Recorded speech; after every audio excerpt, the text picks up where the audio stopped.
네, 북한이 수소탄 실험이라고 말하는 4차 핵실험 이후 우리의 대북 확성기 방송이 재개됐습니다.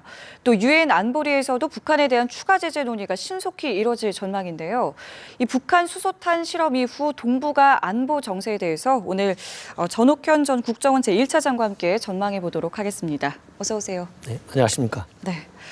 일단 대북 확성기 방송이 재개됐습니다. 북한에서 비난 성명이 나오기는 했지만 아직까지 큰 특이 사항은 없거든요. 먼저 이 부분부터 짚고 넘어가겠습니다. 네, 지금까지 이제 우리가 확성기 방송을 재개했는데 네. 특별한 반응은 없습니다. 현재 북한의 포병 전력을 일부 증강 배치하고 있고 우리 방송에 대해서 맞불 대응 방송을 하는 이 정도 수준의 초보적인 반응을 보이고 있고. 정부 차원의 이제 반응이라고 본다면은 김기남 당 비서가 수소탄 실험 그 성공을 그런 축하하는 자리에서 이 우리 한국이 이 전쟁 접경으로 몰고 간다. 이 정도 수위 비난이고 좀 더 이제 의미 있는 그 반응이라 한다면 네. 사실은 김정은이가 방금 전에도 보도가 됐습니다마는 인민무력부를 방문을 해가지고 수소폭탄 실험이 성공했다. 이런 거를 이제 자축하면서 연설을 한 거. 이것이 바로 말하자면 이제 군으로 하여금 우리의 확성기 대응 방송에 대응할 수 있는 만반의 준비를 갖춰서 네. 확실한 자의적 조치를 취할 수 있게 하라. 이런 메시지를 은연중에 이미 제시한 초보적인 반응이라고 이제 저는 생각이 됩니다. 그렇지만은 이제 그동안에 북한은 이렇게 확성기 방송에 대한 난리적인 반응을 본다면 현재의 상황에서는 인민무력부 방문을 계기로 해서 북한에서는 우리 방송에 대한 대응 도발의 수위를 어떻게 할 것인지 또 이 도발의 내용은 어떤 성격으로 할 것인지 네. 또 이 명분은 어디다 두고 좀 강하게 할 것인지 이런 거에 대한 여러 가지 반발의 성격과 수위를 면밀하게 지금 말하자면 검토 중에 있다. 저는 그렇게 보고 네. 지난 가을에 지난 여름에 확성기 사건이 있을 적에도 확성기 방송이 시작된 이후에 한 일주일 정도 있다가 북한 측에서 이런 폭격 사격을 해왔기 때문에 네. 이번에도 지금 현재 아무런 도발이 없다고 그래서 북한이 네. 도발을 포기한 걸로 생각해서는 곤란하다. 만반의 준비를 네. 차근차근 해가야 된다 이런 생각을 하고 있습니다. 검토 중일 것이라고 지금 말씀해 주셨는데 만약에요.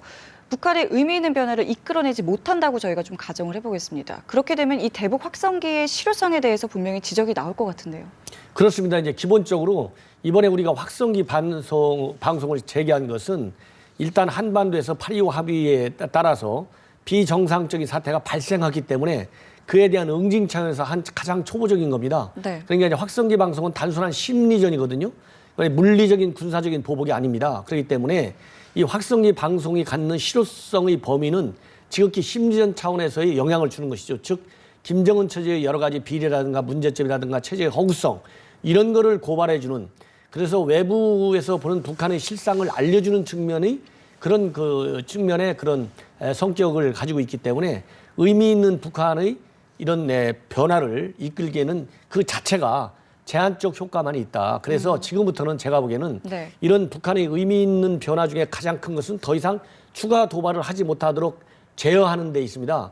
그러려면은 이런 수소폭탄이라고 하는 것은 북한이 가지고 있는 우리 한국과 연계시켜서 비대칭 전력 중에 가장 최악의 그런 위력을 발휘하는 그런 실험이거든요. 그렇기 때문에 거기에 상응하는 최소한의 무력 시위를 한미 연합 차원에서 반드시 보여주지 않으면 북한이 추가 도발을 예. 상당히 과감하게 도전적으로 다시 해올 수 있기 때문에 북한의 의미 있는 변화를 유도하기 위해서는 빨리 한미 연합 전력을 활용한 네. 대북 무력 시위를 조속히 전개하는 것이 가장 최소한의 실효적 응징 수단이 될 수 있다. 저는 그렇게 봅니다.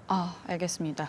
자, 그리고 중국의 반응도 좀 짚어봐야 될 것 같은데요. 중국, 일단은 강한 불쾌감을 드러내고는 있습니다만 사실 해법에 있어서는 기존의 원칙이랑 크게 다른 모습을 보여주진 않고 있어요. 그게 이제 여러 가지 원인에서 분석이 가능합니다만은 가장 지금 현재 중국의 외교 정책의 가장 큰 목표는 세계 무대에서 G2 국가로서의 위상을 확실히 견뎌내는 겁니다. 예. 지켜내는 건데 G2 국가의 위상을 지키기 위해서는 미국과 협조보다는 미국과 대결하는 자세에서 물러서지 않는 모습을 보이는 것이 일단 기본입니다. 지금 그렇기 때문에 지금 미국하고 중국이 가장 세력 경쟁의 결정적인 최전선은 지금 어디에서 일어나냐면 남중국해에서 일어나고 있거든요.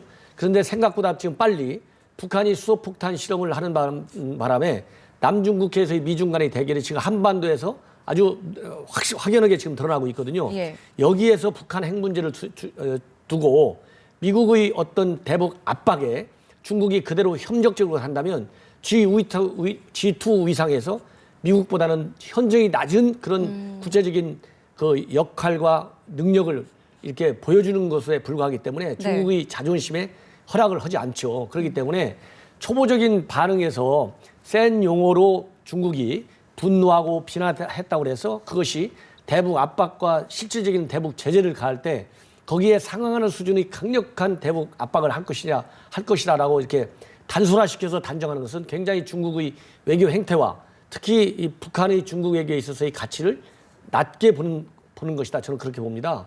그렇기 때문에 예. 중국이 실제적인 분노의 수준에 맞는 국제사회의 대북 압박과 제재에 실질적으로 동참할 것이냐, 저는 그렇게 보지 않습니다. 중국이 상당히 소극적으로 나올 것이다. 북한을 감싸 안는 그런 입장에서 소극적 수준의 제재에서 크게 벗어나지 않을 것이라고 저는 봅니다. 자, 중국의 입장은 그렇다고 생각을 한다면요. 또 하나 궁금한 건 박근혜 대통령이 이제 미국과도 전화 통화를 하고 일본과도 전화 통화를 했는데 지금까지 중국과 전화를 했다는 이야기는 들리지 않고 있습니다. 지금쯤이면 원래 전화 통화 정도는 해야 되는 거 아닌가요? 그렇죠. 이미 6일 날 지금 이제 실험을 했지 않습니까? 예. 오늘이 이제 10일인데 무려 4일이 지났어요. 그러면은 미국과 일본은 이제 바로 그 다음 날 우리가 이제 통화를 다 했는데 이거는 제가 보기에는 현재 한중 전략적 협력 관계가 최상의 상태에 와 있다는 것이 중국도 그렇게 얘기하고 있고 우리 정부는 그거를 우리 국민과 국제사회에 자랑스럽게 얘기를 하고 있는 중요한 실적 중에 하나거든요. 이런데 4일이 지나도록 아무런 전화 통화가 정상까지 이루어지고 있지 않고 외교장관 간의 전화마저도 한 3일이 지난 바로 어제서야 이루어졌다고 하는 것은 한중 관계의 그 실질적인 강도가 과연 어디에 와 있느냐, 이게 우리가 이제 반성해 볼 필요가 있다.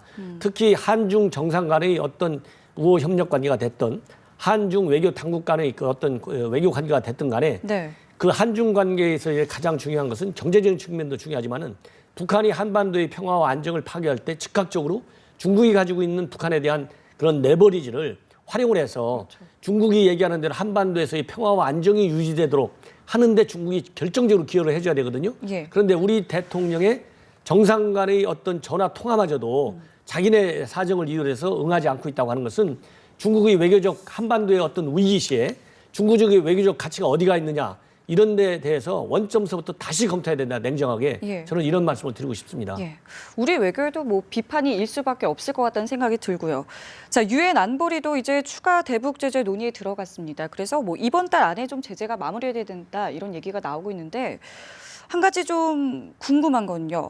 다음 달 의장국이 베네수엘라, 그러니까 반미 성향이 좀 강하죠. 그리고 3월에 의장국은 앙골라, 북한이 좀 우호적입니다. 궁금한 거는 이렇게 의장국의 성향에 따라서 이 수위가 좀 달라질 수 있는 건가요?